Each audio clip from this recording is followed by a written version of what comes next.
கிறிஸ்துவுக்குள் பிரியமானவர்களே, இயேசுவின் நாமத்தில் நான் உங்களை வாழ்த்துகிறேன்.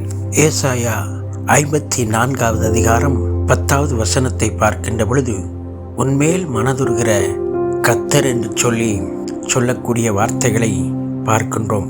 நாம் ஒவ்வொருவர் மேலும் மனதுருகக்கூடியவராக, இரக்கமுள்ளவராக, தயவு உள்ளவராக, காருண்யம் உள்ள தேவனாக ஆண்டவராகிய கர்த்தர் இருக்கின்றார்.